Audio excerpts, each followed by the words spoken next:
complete squirrel. All right. Bobby Powell is with me. He's the publisher and editor-in-chief of The Truth is Viral. He's a journalist who was at the scene on January 6th to witness what I would describe as a massive psyop, a false flag operation. Bobby, let's go right to the story. Tell us what happened on that historic day. Well, hope you got a while. It's going to take a minute or two. We do. Let's go for it. Yeah. Okay. So, in August of the year 2000, I'd had a heart attack. Mm-hmm. And I was winding my career down after almost 40 years of being a journalist. But I wanted to go to this one last event, President Trump's farewell speech, and I was going to retire on January 7th after I filed my report with my audience and WCHY radio, where I, was also contributing news. And you want to make God laugh, brother? Tell him you've got a plan for your life. Well, listen, you were at a very important juncture of history there. And it appears I think that we all knew something was going to happen. I mean, I was doing my broadcast at the time, and I talked about it weeks in advance and basically warned people who were going to watch out for Antifa putting on Trump garb and causing trouble. But I couldn't have possibly predicted, and I don't think anybody did, what actually went down. No, I certainly didn't. I had brought a helmet marked press and media just in case Antifa, decided to stir up and cause a ruckus. I never expected a Reichstag-like false flag attack on our government by our own government. And that is exactly what I found myself in the middle of. And it's been a long 3 years, brother, but I'll tell you how it started. I'd gone there woke up on January 6th about 05:30, something like that, and I was there with another person. I'm not going to mention his name, but he alleges to be a journalist. But I later found out that he is an FBI informant. Okay, I'm just not going to mention his name because I've known him for over a decade, well, almost 15 years now. But I'm not going to stir up a bunch of crap on your show over it.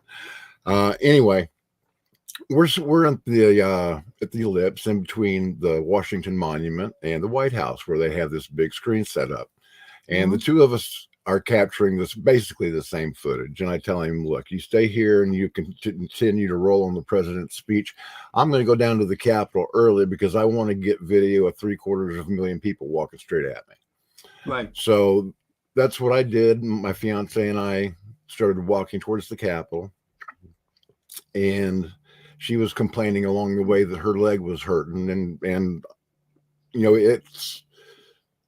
it was totally understandable because she'd already been up for 6 hours, and she just had a knee replacement, so she's been standing for 6 hours. Her knee's hurting, so I was going to drop her off at an apartment that we had procured on the northeast side of the Capitol as a forward operating base, for lack of a better word. Just someplace to store our gear and all that, so that we wouldn't have to take everything that we had.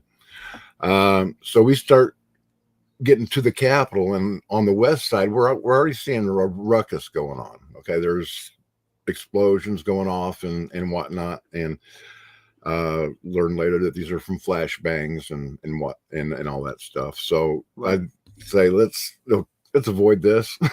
When we started around the north side of the Capitol, and I was going to put her, to go to this apartment. But then when I get around to the northeast side of the Capitol, I noticed that side is just now starting to come under attack. Okay, so I'd tell her, look, honey, this is something that I have to cover. Okay, and I put her in the back of a Department of Homeland Security pickup truck, and she says, "You go do what you got to do," and I did. So a crowd's starting to form at the base of the Capitol steps, and I'm holding up my camera, and press ID. And of course, by now I've realized that this is getting to be a very tense situation. The Indeed. crowd is yelling at the Capitol Hill police officers that are at the base of the steps, but they're not, getting violent with them. They're not pushing at them. They're not throwing hands until the Capitol Police start beating them with nightclubs and whatnot. And the Capitol Police started the violence basically, and it's just Right. normal human reaction. If somebody hits you, you're going to hit them back. Well, Now let me just it would be pause normal there to for a me. second. My understanding is also that the Capitol Police began firing into the crowd without warning, which is something that's completely opposed to conventional protocol when it comes to, riot control or crowd control. And that this, that plus what you're describing, which is throwing fists and that sort of thing, this creates a situation. It's a standard textbook, um, riot agitation. I mean, to do that, and then up until that point, people were basically just there milling around at the foot of the Capitol. Yeah, exactly. Yeah, Barriers around the Capitol had been removed by what we're calling suspicious actors, people that have never had their faces uploaded to the FBI's database. right, Uh, including the guy who was with the wire cutters that we've seen exactly. pictures of. We don't know Yeah. who he is. He's never been interviewed, never been identified. And was putting that aside, I mean, the Capitol only had like bicycle racks around it anyway, and it was not really well managed in advance. It's harder to get into like here in Boston where I am. I had to go to the federal building, a few months before that to get my passport renewed, and to get in there. I mean, they practically did like the belt and the shoes off and the strip search practically. I mean, and that was just in Boston. I mean, for a regular appointment at a federal building, this is the U.S. Capitol, where you've got, where you've got, congressional, you've got the vice president acting as the president of the assembly. You've got congressmen. You've got important events, and in advance there was a lot of agitation and anticipation, and yet they really didn't do much to secure the Capitol building at all. No, they didn't. In fact, there's video out there.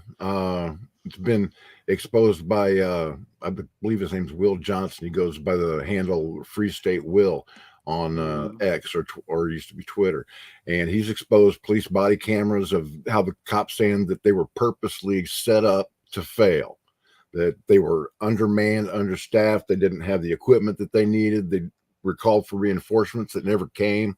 It was a total setup. The Capitol Police were set up as much as the Trump protesters were. Trump, Other than those who might have done the firing into the crowd. I mean, there must have been a few of them who, I mean, we also see videos of the Capitol Police escorting people through the Capitol as if they're tourists, including, right. Jacob Chansley, the famous QAnon shaman, who was basically walked through, who didn't even interrupt the aisles and just did like a tour that looked entirely with permission. That the doors were opened up and they were just let in, and they walked around a lot, which of course was using as excuse to cancel the entire assembly. Which we have to ask, who gained from that? Well, the Democrats gained from that because there Yeah. are 5 legitimate challenges from 5 key swing states under that had I understand it been was challenged 7. on the floor of the House. That's Well, right. I had heard that, but anyway, there were legitimate challenges to the Of votes, course. and President Trump had said, this is garbage, and he asked Mike Pence to send the votes back to the states. Okay, which is Right. completely legal. Why he did it in Completely constitutional. 1961, and for an all and to make sure that they sent the right slate of electors to Washington D.C. Indeed. Okay, it was Entirely nothing more. constitutional. Yeah. Absolutely, it was nothing more than a request for reconsideration or basically a recount. Okay, so That's it's right. nothing. It's nothing huge or unusual. The Democrats have done it several times over the last it goes 50 back years. it goes back to the election of 1800 that Thomas Jefferson did it. I mean, he literally Yeah. declared himself president, and he was the president of the assembly at the time. I mean, this goes back. I mean, these are 1824. I did I wrote about this in my book on the topic. 1871, 1960. You know, you have delegates who are challenged, and then there's there's a reconsideration, and then they're either submitted or not. But the point is that it's entirely constitutional to challenge the delegates of any state. I mean, in 2004, the Ohio delegation was challenged in terms of their support for Bush, and you need one senator and one rep to jointly sign a letter. The senator at the time who signed that letter was Barbara Boxer of California. So, there was a hearing. After 2 hours, they decided, the president of the assembly decided to seat the Ohio delegation, which is fine. That's how the system is supposed to work. But the fact is that in those 2 hours, the American people with media coverage got to hear the evidence. And, Right. this was underway when the QAnon chairman entered the room and everything was canceled. I mean, I was watching it on television. The Arizona was called. The states are called alphabetically. And Arizona was called. They challenged their delegation, and they were starting to lay out evidence, and it was sensational. I mean, finally, I'm like, at last, the American people are going to get to see whether or not the election was stolen, and they'll get to know one way or the other. And so I was then called away because I was doing a broadcast at the time, and I had a guest on. I came back 5, 6, 7 minutes later, and there you see people crashing into the building, and I'm like, oh crap. It's like, this is, my heart sank. Yeah, and to my mind, that's exactly why this Reichstag-like false flag was allowed to happen, Right. to stop those votes. Because once Congress came back after everybody had been cleared out of the building, every single one of those legal challenges were dropped, and Joe Biden was certified president of the United States. Yeah, and that was their plan. at midnight. At midnight, it was in the wee hours of the morning. No media present, no challenges. The 7 states that were going to challenge he was just basically gavelled through, which of course raises the question of who was the insurrectionist here, right? I mean, that to me seems like a coup. I know exactly who's responsible. Nancy Pelosi and Chuck Schumer and Kevin McCarthy. Schumer and Pelosi both sit on the Capitol Police Board. Okay. The Capitol Police Boards report to them. Respective Sergeant of the Arms of the Senate and the House actually sit on the Capitol Police Board and then report to Pelosi and Schumer. And I think it's the commander of the Capitol Hill Police also has a seat on the board, but he's a non-voting member. And if you remember, he's the one. He was also the one who just before the January 6th committee said, "Hey, we were set up." Okay. And but anyway, getting back to the action, so to speak. All right. Before the crowd broke through that line of police officers on the east steps, the Columbus doors were shut. These are 20,000-pound, 20-foot tall bronze doors that were magnetically sealed. You would need an anti-tank weapon to breach those doors, and even then it might not. Okay. Right. There's no way in the world that those doors could have been breached from the outside. Somebody, from the time that I was down at the bottom of the steps until the time I got up to the top of the steps, about 3 minutes later, there was a little delay there because I was knocked down. I lost my phone. It was picked up by a Capitol Hill police officer. I'll never see that phone again because it shows the Capitol Hill police starting the riot on the east side. It shows them starting the violence. Okay. But I was knocked down, and I just happened to find myself next to this little tiny 70-year-old Air Force veteran, a little old lady. And I just put my arm around her and I said, "Honey, let's just sit here and let this crowd pass us by. I think that'd be the safest thing for us to do right now." So majority of the crowd passes by, Capitol Hill police disappear. And as soon as I get up to the top of the steps, I turn my camera to the right, and there's a Antifa protester by the name of Hunter Emke. I know that he's Antifa because I have spoken with his mother. And I have been in negotiations to have him on my show, but he's feeling kind of sheepish about it, even though, he's done his time and his probation is over with.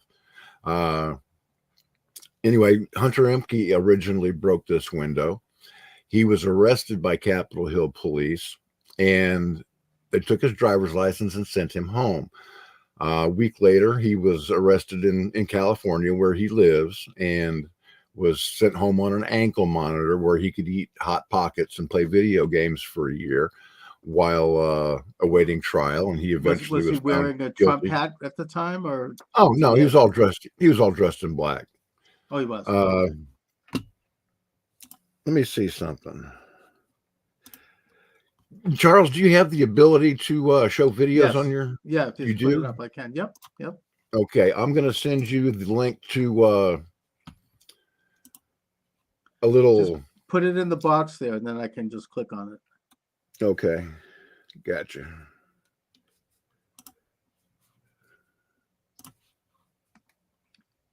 I mean, I'm kind of ham-handed when it comes to technicals, so you have to. Yeah, you and me both, brother. Yeah. I'm 60 years old. I can barely program my phone.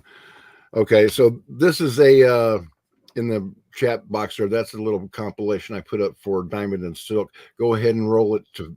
I don't. Let me just see if I see it here. Oh yeah, here we go. Go ahead and roll it to the first clip, and then keep the natural sound low so that I can talk over it if I need to. Okay, can you see that? I cannot. No, I don't think this is going to happen because I'm getting it on a different screen. If you can put that into like where you come up, then I can. Okay. I think I can do that. Yeah. All right. I think I can do this. There we go. I hope you can. I think I know how to do this.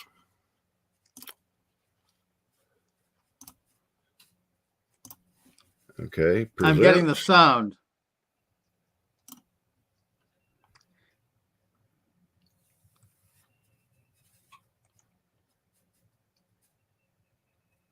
You got the sound. Okay, good I do. Deal.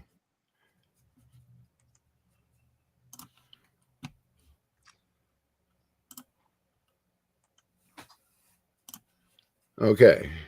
Now, I should note that this is available, Bobby, on your YouTube channel. I'm surprised YouTube allows this to stay up. I mean, YouTube has completely taken my channel down. They did demonetize me. I'm not making any money at all. I was making a pretty decent living before January 6th, but no more. Sure. Okay, so you can see my screen, right?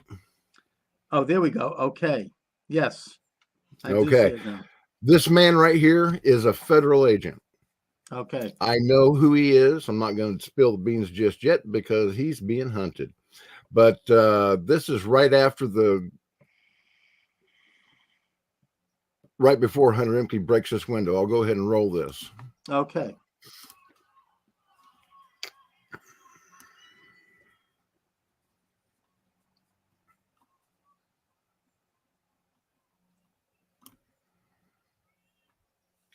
Oh yeah, look at that. He's doing the window. Okay, so yeah, a squad of 8 Capitol Hill police officers arrest Hunter Emke, which is entirely proper because he was damaging property. Yeah, right? Of course. Committing vandalism. And to Bobby, to be clear, this is your video that you took. Yes, this is right. This is my video. Okay. I took this. Incredible. Okay, so here the police officer is going to take his driver's license, identify him, and let him go. And that's a bit odd right there. Well, actually, from a tactical standpoint, it makes sense because how are they going to maintain control of a prisoner and keep out these people that are saying, we're going to go in there and there's nothing you can do about it? Listen to this.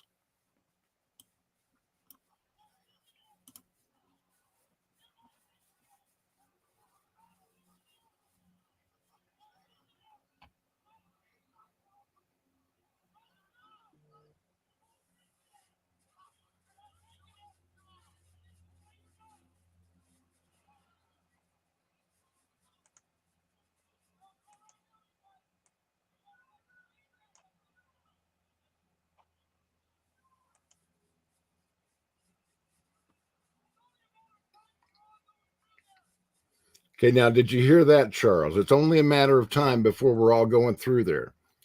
Yeah. Okay, now uh, after they release Emke, Hmm. this squad of 8 Capitol Hill police officers is standing guard in front of that window until they just like this. It's a very short clip.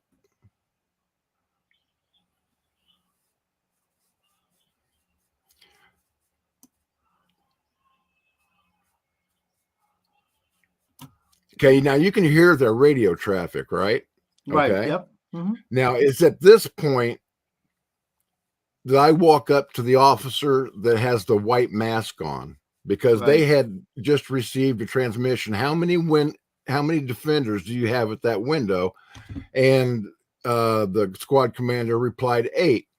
So I walk up to the guy with the white mask on, and I tell him, "Look, I'm a United States Marine. I'm not going to allow anybody to go through this window. If you consider yourself 9 defenders, if you need somebody to help you, I've got your back." And he says, "Thank you." And that was the end of our conversation. Okay. So now they get an order to leave that window completely undefended. Watch them walk away. Hmm. Oh, wow.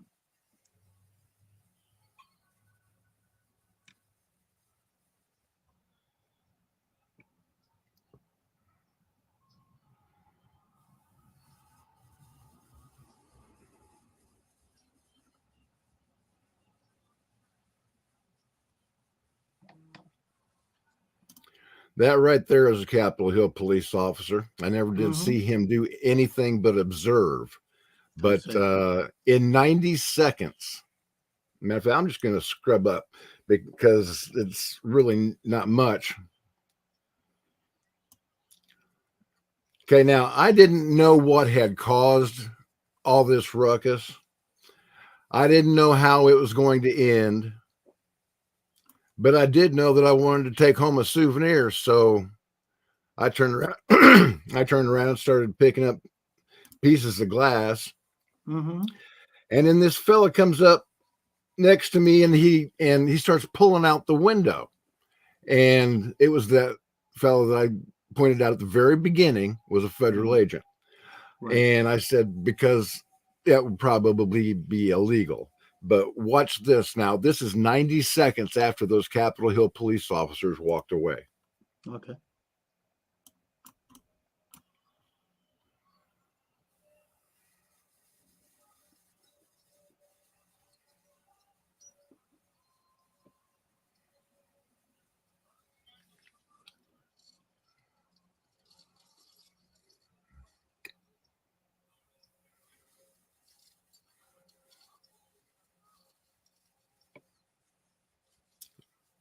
Now you hear how loud that crunching is, right?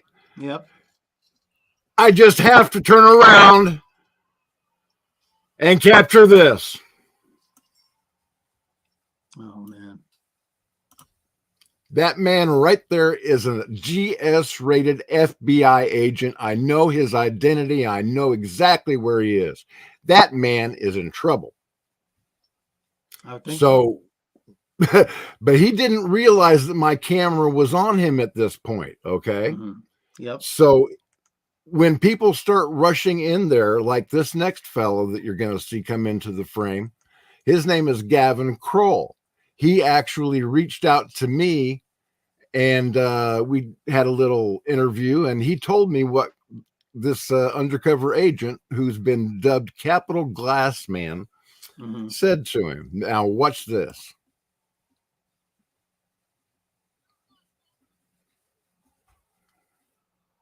Hmm.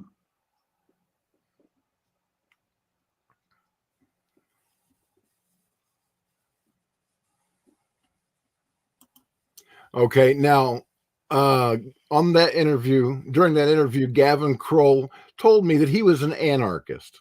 Okay, he's not a mega supporter; he's an anarchist. Basically, same. It's the same definition as Antifa, pretty much. Sure. Yeah. Okay, so but when I got in between them and yelled, "Do not go in there," Then Capital Glass Man here sees my media helmet and my camera directly on him. Mm-hmm. He knows now that he has been caught and that I wasn't going to allow anybody to go in there. Charles, I'm a United States Marine. I swore an oath as a 16-year-old Marine recruit to defend this nation from all enemies, foreign and domestic. I don't care if you're wearing a Trump hat or carrying an American flag. Nobody was going into the Capitol building during a riot on my watch. So I got in between the two of them. I said, do not go in there. And then the undercover agent, realizes my camera is on him, and he tries to, he does attack the ginger, whose name is Gavin Kroll, in an attempt to cover his butt because he didn't realize how long my camera had been on him. Now, is Gavin Kroll the same guy that's known as Ginger Gunn? I don't know. Because there's another guy who it's said that he was the only person in the entire crowd who had a weapon, and he also was wearing a headphone. There's pictures of him with a little microphone, and he was one of those people who, like Ray Epps, go into the Capitol. He was saying, like as if who thought of doing that? I mean, this whole thing was invented, and he was interviewed. He was never charged, never interviewed. About a year later, a couple of citizen journalists found him in Arizona, and they approached him in a parking lot and asked him about it. And he just sort of gave some vague answer and took off.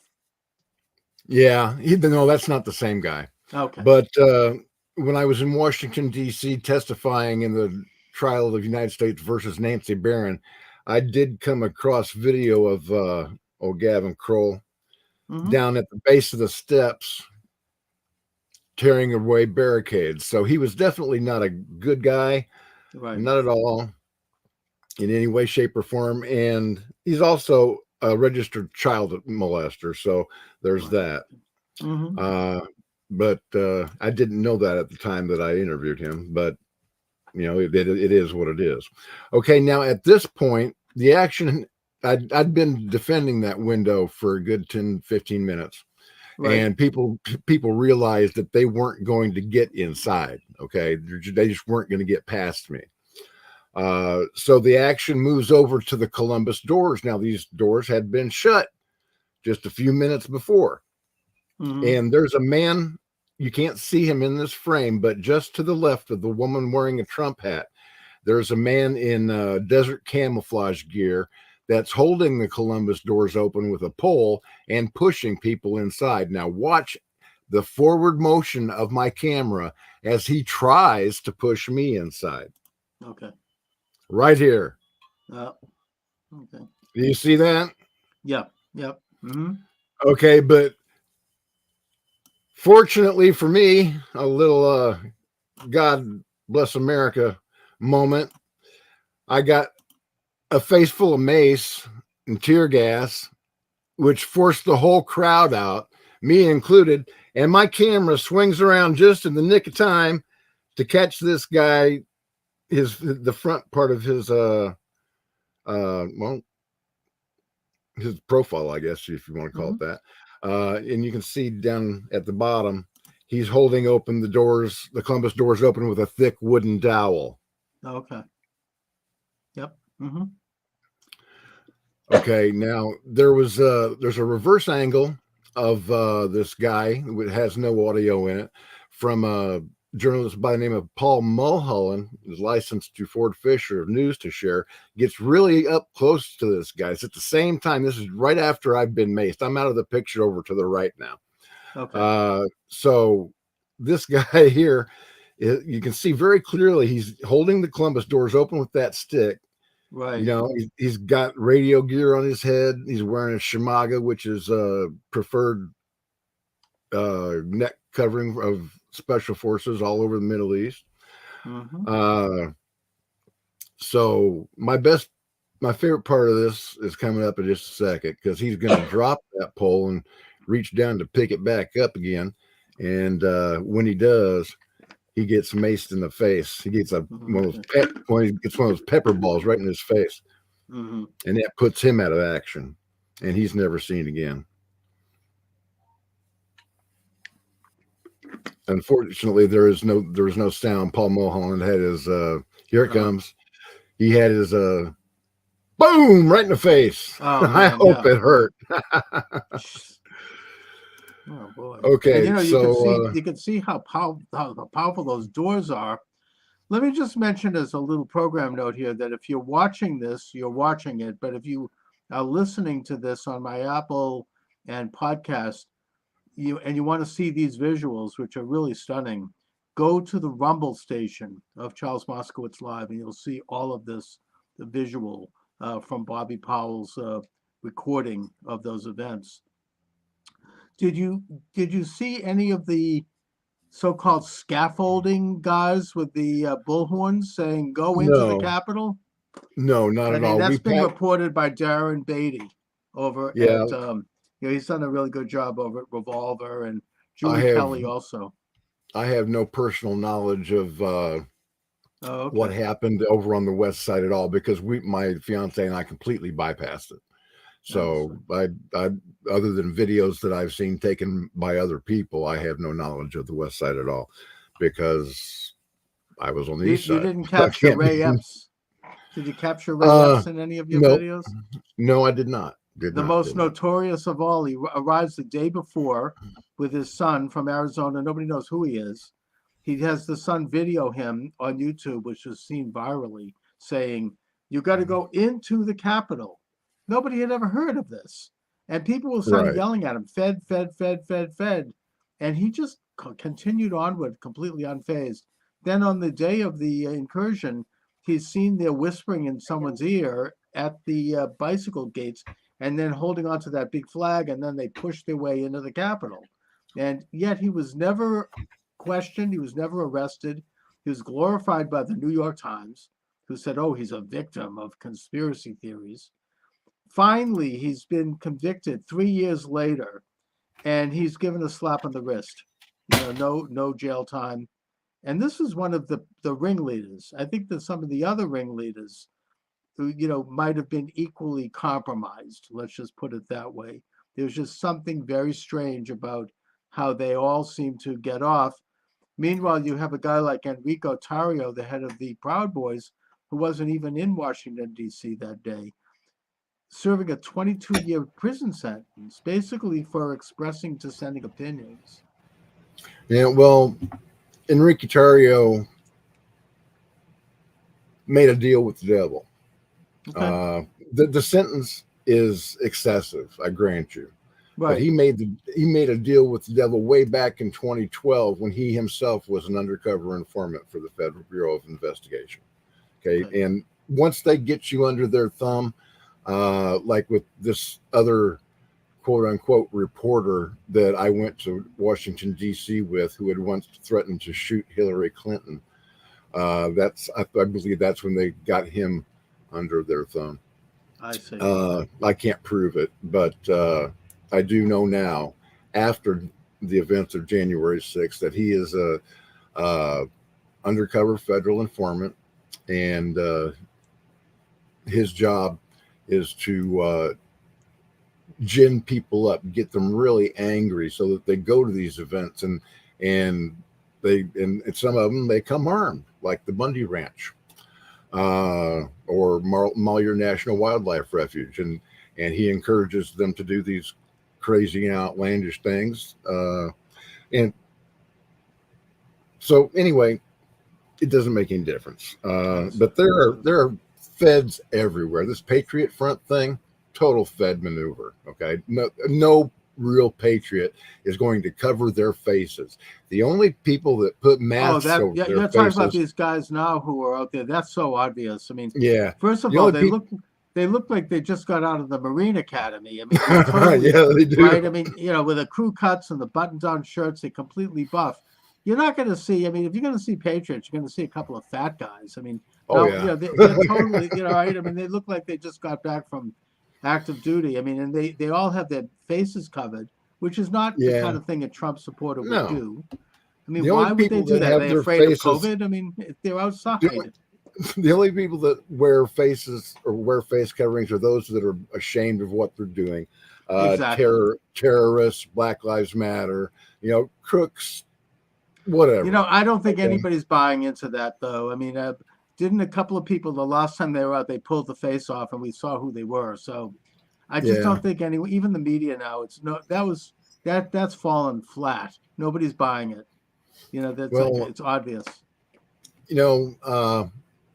After everything was over with, after I got back home from January 6th, I was beat up pretty good. I I'd mean, say so. I'm an old man, right? I'm not meant to Yeah. be up in a riot with all these youngsters.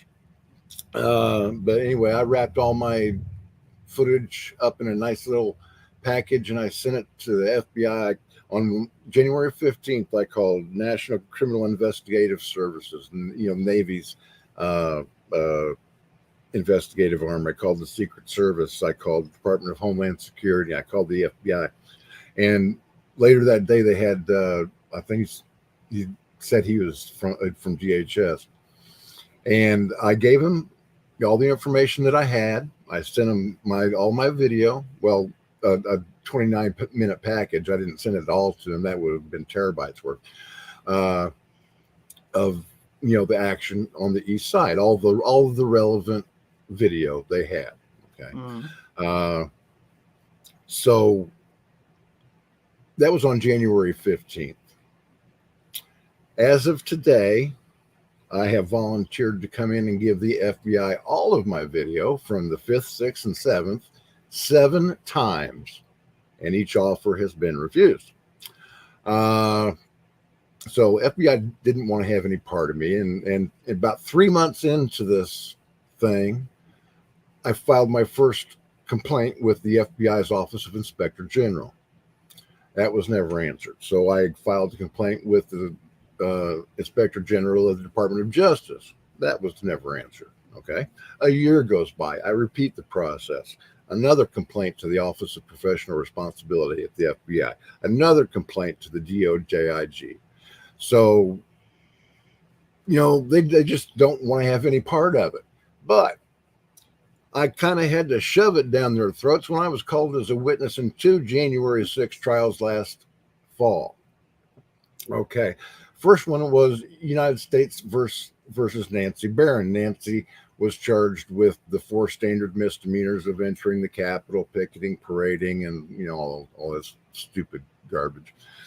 And the reason that my video was relevant in her defense is that the same guy who tried to push me in the Capitol did successfully push her inside. Okay, so she didn't even enter the Capitol of her own accord. Right. Okay. She was pushed inside by a federal agent that the FBI has never tried to identify. Neither the guy in the brown nor the guy in the black. The FBI has never uploaded a single second of my video. They haven't uploaded a single still image of either of these two guys to any of their sites, not the wanted site at FBI.gov, not their YouTube channel, and not their Facebook page. Okay. Okay. Yeah, that's interesting. So at first, the government fought for 6 hours to keep my video out of evidence and off the stand. Okay, they even made me get a federal public defender because they said that they were going to charge me for simply filming what happened outside the Capitol. They tried witness intimidation on a United States Marine. Marines don't intimidate. Okay? Crazy, yeah. It's impossible to intimidate a U.S. Marine. They swore me to tell the truth, the whole truth, and nothing but the truth. After a 6-hour fight, and I got on the stand to testify, and then they kept objecting. Your Honor, this evidence is prejudicial to the government. I didn't even know that was a thing. That's strange. There was so much that I was not allowed to tell the jury. The government committed a Brady violation right in front of Judge Farquhar's face. And I said, Judge, they're lying to you. They're lying to this court, and they're lying to the jury. And he let it stand anyway. That was not admissible, right? Yeah. So these poor people, and in the second trial, and it was the 1st of September, that was United States versus Ryan Zink. The judge was Judge Boasberg. He's on the FISA court. He's also a member of Skull and Bones. That I knew as soon as I read that in Wikipedia of all places that this poor kid was screwed. Okay, my video, the specifically the clip that shows the police officers walking away from the broken window, shows Ryan Zink, who is the son of congressional candidate Jeff Zink out in Arizona. Right. Shows him standing on a pedestal taking photographs with a telephoto lens at the exact same time that the government says that he was inside. Yeah. Okay.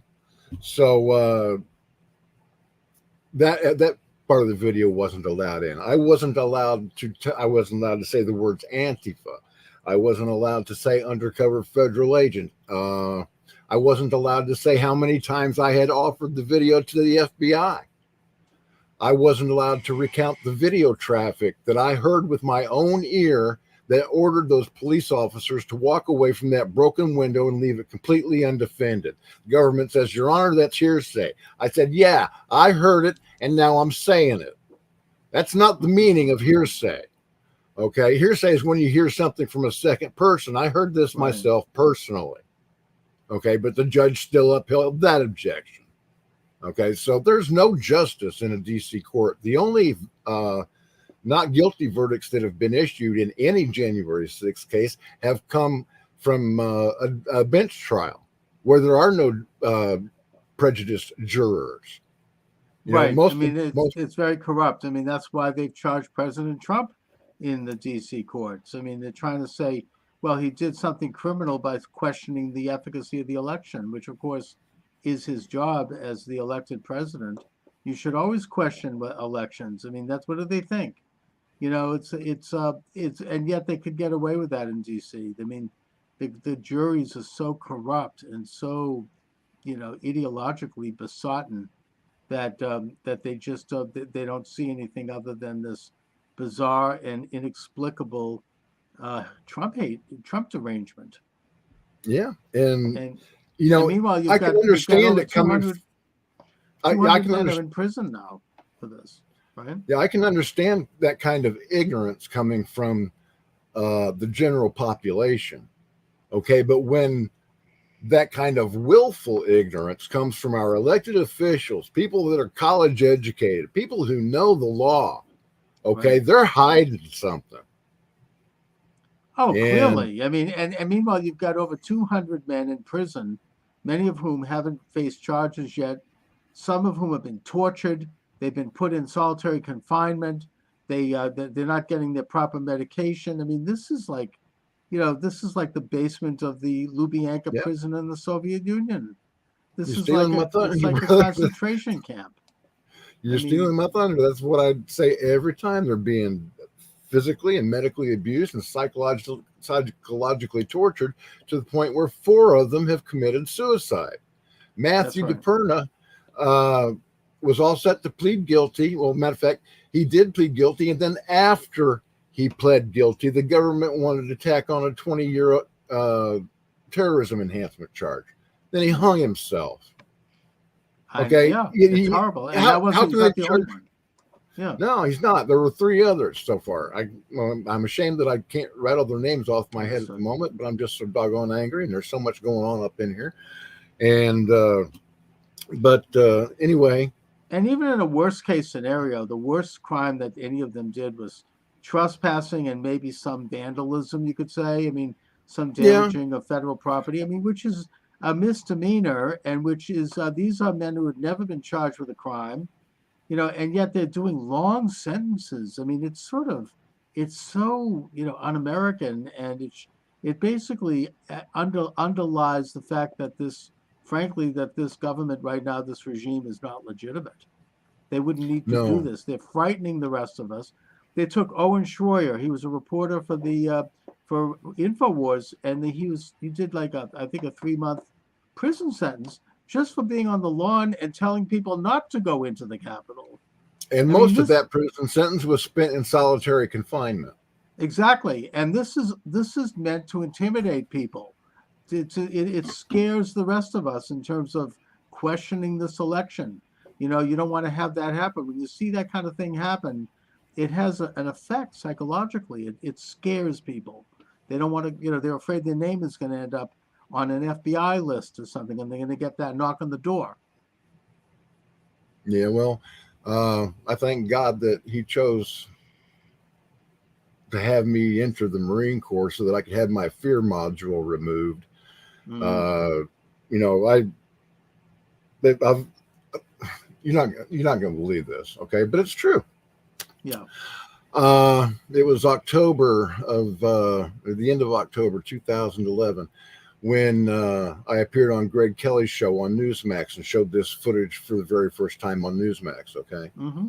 Yep. And after that, and I'm trying to get this video to everybody with a pulse during the up to this time, and since then.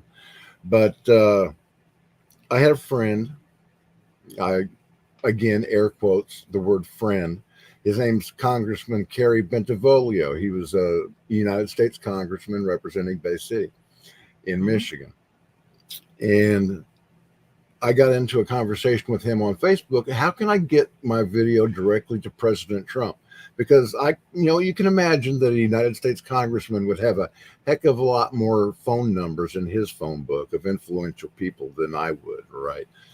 Okay, so Kerry invites me down to a rib shack in Bay City one Sunday morning. It was the 20th of November, 2011. Mm-hmm. And or 2021, I'm sorry.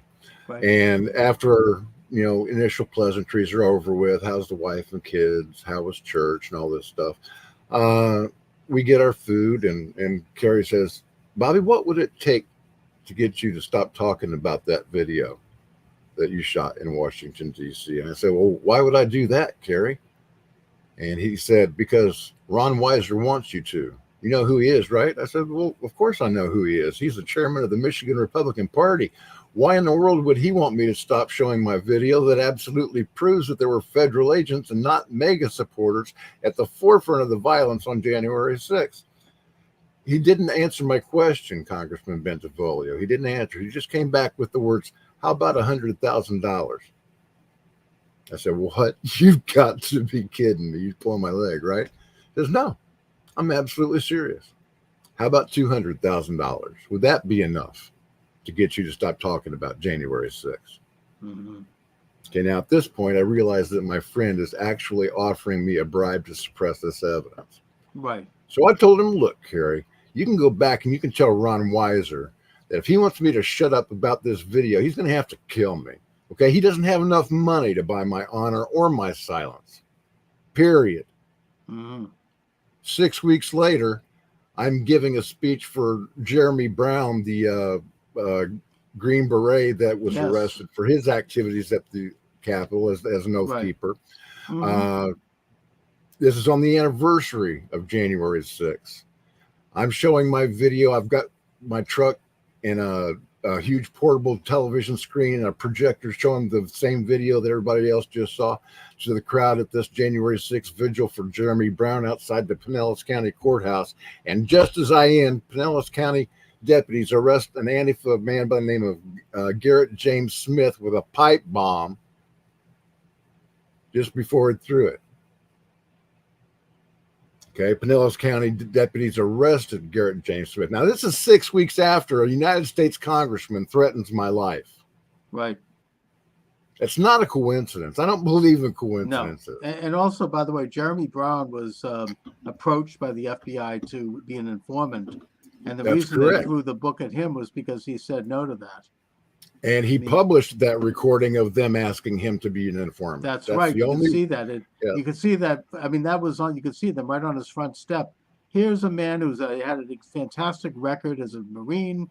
He has a young wife and children. I mean, they arrest him for nothing. I mean, he was, and he's in prison now. Yeah, they actually manufactured evidence. They actually manufactured evidence. Okay, they planted operational hand grenade in his travel trailer. They planted supposedly classified documents, but all it was the documents were a draft of a report that he wrote himself. You know, it wasn't anything that had been marked classified, but they just said, "No, it's classified documents. He's got hand grenades. He's got short barrel rifle. He's got all these things." Okay, So in just other words, lying about it. yeah, and not even if it were true, we're talking about a document charge here. What they did when they went through President Trump's wife's underwear drawer after showing up with the SWAT team at the house. I mean, they're going to say, "Oh, well, you have an unauthorized document." Really? I mean, that's he's. I mean, it's really gotten to be that ugly. And there are rumors now that the FBI is still going to conduct a major sweep where they're going to pick up upwards of thousands of people. Anybody Yeah, who's there that day. they're now saying that anybody that was within this imaginary red line around the Capitol, where anybody that was within this imaginary red line was trespassing, That's and they're going right. to go after them now. Well, that was one of the charges they threatened me with, and I Mhm. said, "Well, good luck with that." So yeah, they're trying they're trying to scare people, and you can't be scared, folks. You just can't. Okay, or you're going to end Mhm. up a slave. Your children are going to end up as slaves. This is the time to stand up. If trouble has to come, let it come in my time so that my children can live in peace. You've got to stand up, and you've got to call your elected representatives and get them on the stick.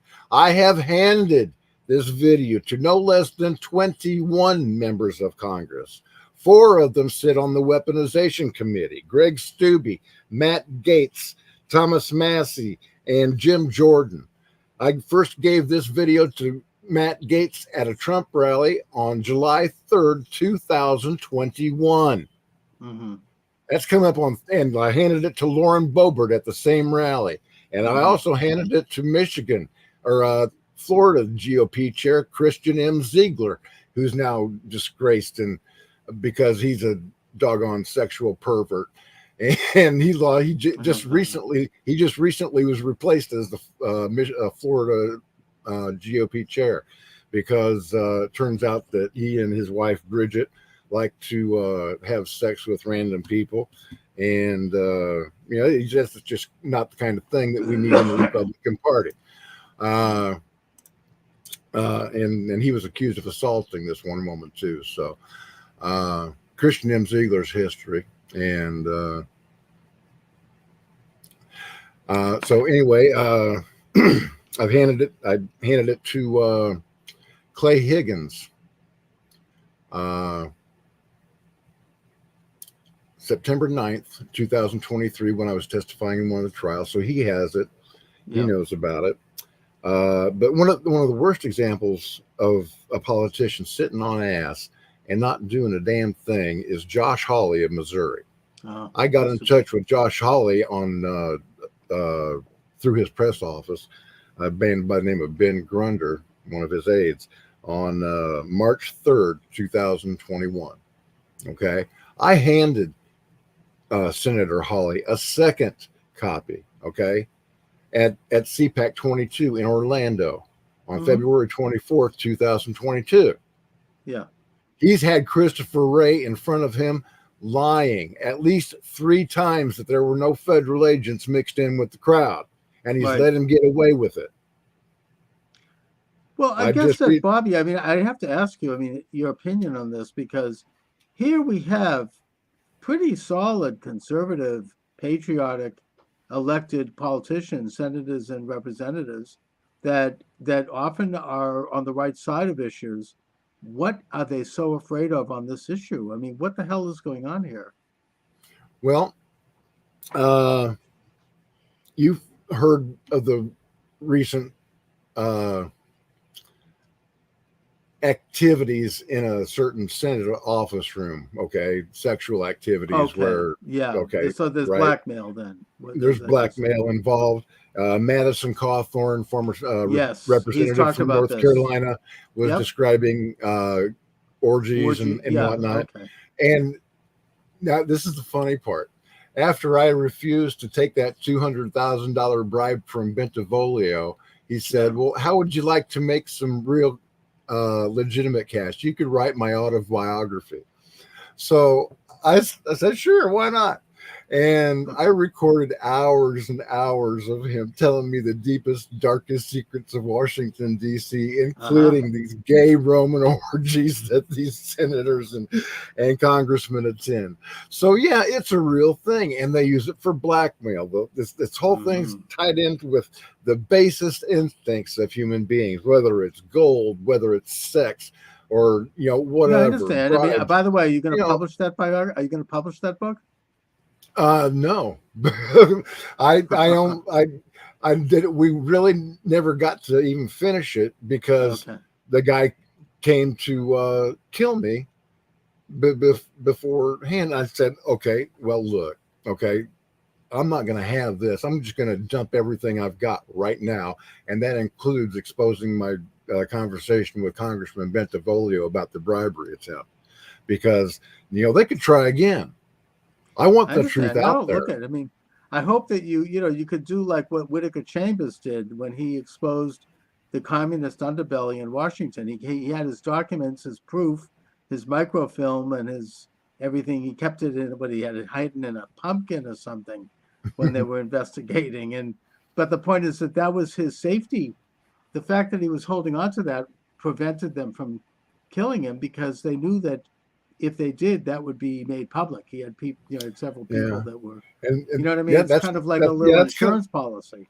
my insurance policy. As soon as I got home from Washington D.C., was dumping my video on the internet. I made a Dropbox publicly available. Over, excuse me, over 4,000 anonymous individuals have downloaded every single second of footage that I shot on January 2nd or So great. January I mean, the 6th. more I I've suppose given that it if to you, yeah, 130 that's right. January You're doing 6th it now. attorneys. Yeah, So, and I'm just laying it all out there. The best disinfectant is sunlight.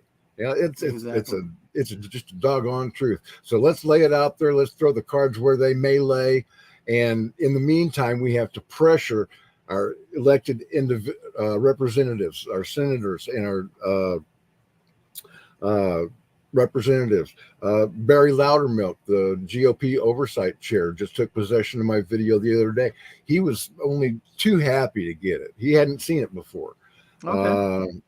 Uh, Senator Ron Johnson held a private screening for members of Congress on Right. January 9th of 2024, just 3 days after the third anniversary of January 6th. All Yep. of the Republican members of the Freedom Caucus and other members of Congress were invited to attend, but not one of them showed up, and it was held right there inside Capitol Hill. I was there. I saw it myself. Well, I mean, look, It's ultimately, shameful. oh yeah, I mean, the only way to strengthen their hand, I think, at this point, is to have a very big landslide election coming up in November, which is only about 6, 7, 8 months away, and then you could have by numbers enough people in there who can step forward without fear, and Yeah, also I President Trump's understand. reelection.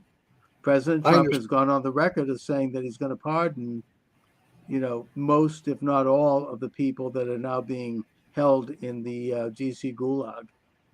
I can appreciate the politics of this, the spy versus spy, and the politics of holding off on dropping my footage in a hearing or something like that for the right time. But I'm sorry, I don't leave people behind.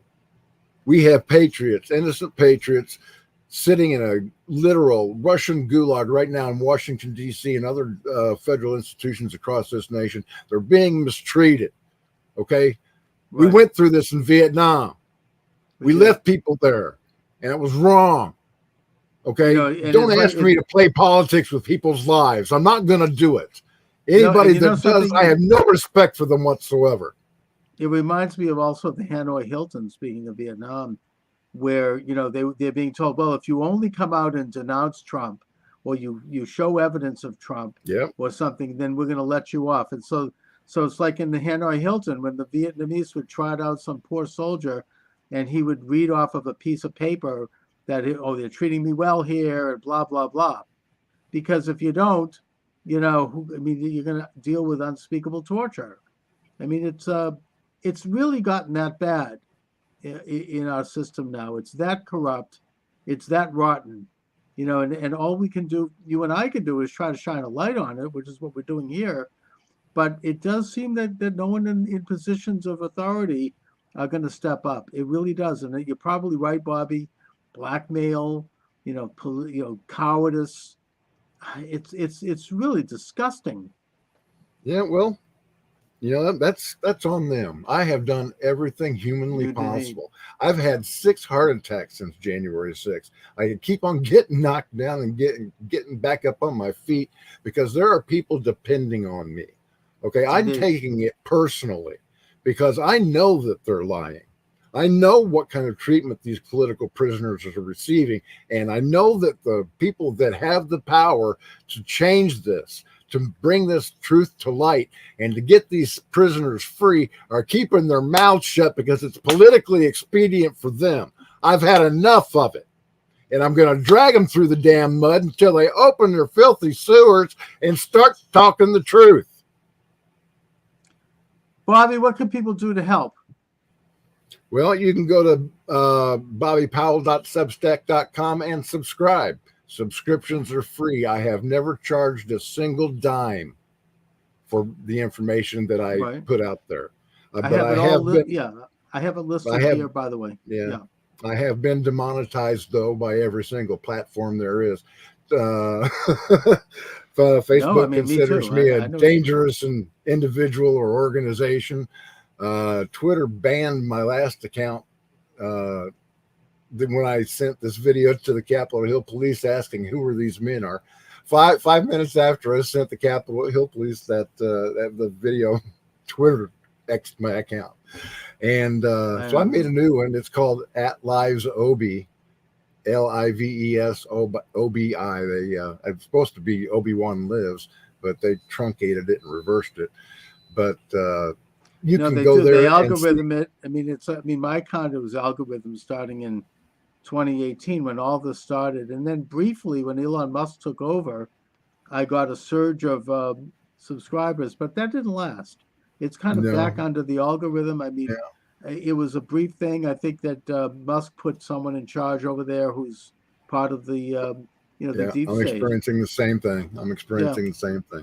So,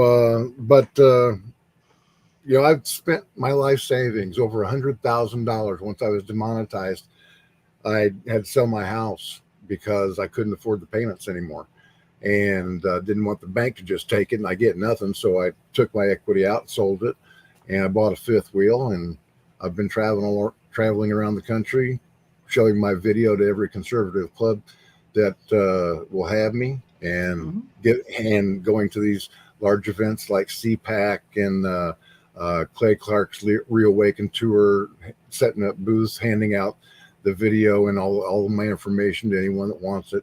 And it does cost a lot of money. So if anybody has the ability, if they're led, please go to givesendgo.com/Bobby Powell and throw me a couple of bucks. Or you can link to that too. Yeah, thank you. I appreciate that. Or you can just subscribe to Bobby Powell at Substack.com for like $5 a month, the price of a cup of coffee. Okay, or a hamburger from McDonald's, and that would be a great help. I never have charged anybody for my content, but if you appreciate the effort that's being put into it, I sure would appreciate your help so that I can continue fighting for these January 6th hostages. Well, listen, Bobby, God bless you for what you're doing, and please stay in touch and keep me posted as things develop. I want to be involved as best I can, which is, limited, but I appreciate that, brother. We can do. And God expects us to do what we can do. Revelation 21:8 says that all liars and all cowards are going to burn in the lake of fire. Indeed. So, at the end of time, we can wake up in the morning and know that we're on the right side and that we're seeking truth, and that's the best we can do. Shine a light into the darkness is what you do. That's a Talmudic saying, but that's what it's about. So, Bobby, I want to thank you so much for joining me today. Please. Thank you, sir. It was my honor. I said, thank you, sir. It was my honor. I appreciate you having me on. You have a great day. All right, Bobby Powell, all the information with regard to how to help out is available at this site, and check out the Substack. Bobby, thanks again.